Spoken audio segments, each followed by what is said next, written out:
ওয়াকফ বিল প্রত্যাহারের দাবিতে সর্বধর্ম সমন্বয়ে পথসভা করল অল ইন্ডিয়া ইমাম মুয়াজ্জিম অ্যান্ড সোশ্যাল ওয়েলফেয়ার অর্গানাইজেশন।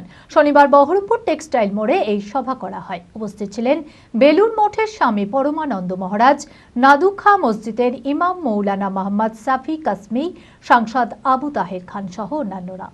মানসিক স্বাস্থ্যের জন্য সবার আগে যে নামটি মনে ভেসে ওঠে, সুস্থ মনের ঠিকানা মনোবীক্ষণ। যোগাযোগ নাম্বার 7477799516।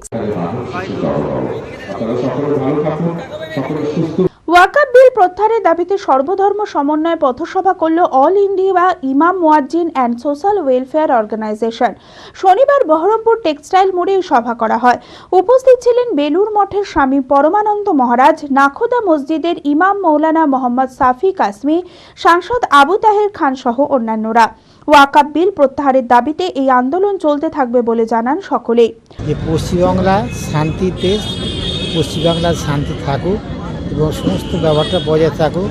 ওয়াকফ বোর্ডের যেসব সম্পত্তি যারা দখল করবার জন্য চেষ্টা করছে, বিভিন্ন রকম আইন আনছে, সেগুলো যাতে না করতে পারে, সেগুলো যাতে বাতিল করা হয়, সেই জন্য আমরা আন্দোলন করে যাই।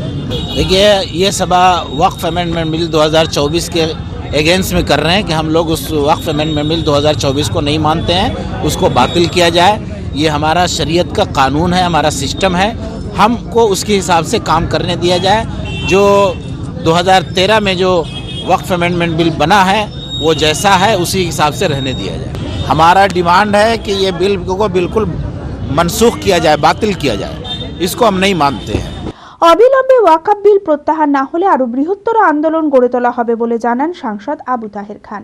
ওয়াকফ বাঁচাও একটা আন্দোলনের প্রথম কর্মসূচি এখানে হচ্ছে, আগেও বারবার হয়েছে, মুর্শিদাবাদের বহু প্রান্তে হচ্ছে। আমাদের মাননীয় মুখ্যমন্ত্রী মমতা বন্দ্যোপাধ্যায় তিনি বিভিন্নভাবে আন্দোলন সংগঠিত করেছেন এবং আমরা ভারতবর্ষের সরকারের বিরুদ্ধে দিল্লির পার্লামেন্টে এটা নিয়ে আমরা আওয়াজ তুলেছি এবং পার্লামেন্টের বাইরেও আমাদের সমস্ত দল একসঙ্গে আওয়াজ তুলেছি।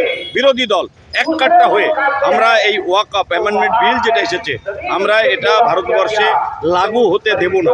আমাদের শেষ রক্তবিন্দু দিয়ে এটা রক্ষা করব, কারণ এটা আল্লাহর ওয়াস্তে দান করা সম্পত্তি মুসলিমদের।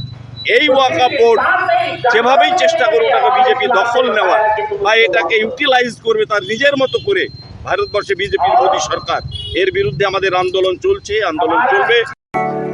LMET International School Senior Secondary School admission going on. সন্তানদের উজ্জ্বল ভবিষ্যৎ করতে আন্তর্জাতিক মানের সুসজ্জিত পরিকাঠামো নিয়ে এলো LMET International School। থাকছে আধুনিক মানের পড়াশোনা, গান, নাচ, কম্পিউটার, ফিজিক্স ও কেমিস্ট্রির অত্যাধুনিক ল্যাবরেটরি, খেলাধুলার সুবিশাল মাঠ, ক্যান্টিন সহ আরও অনেক কিছু। রয়েছে সুসজ্জিত হোস্টেলে থাকা সুব্যবস্থা। ছাত্রছাত্রীদের যাতায়াতের কোনো চিন্তা নেই, রয়েছে বাস পরিষেবাও। আমাদের ঠিকানা বোরগাছি, বলরামপুর, মুর্শিদাবাদ। ডোমকলেও আমাদের শাখা রয়েছে, ঠিকানা গাবতলা ভাতশালা, ডোমকল, মুর্শিদাবাদ। অপর শাখা চোয়া, হরিহরপাড়া থানার পাশে।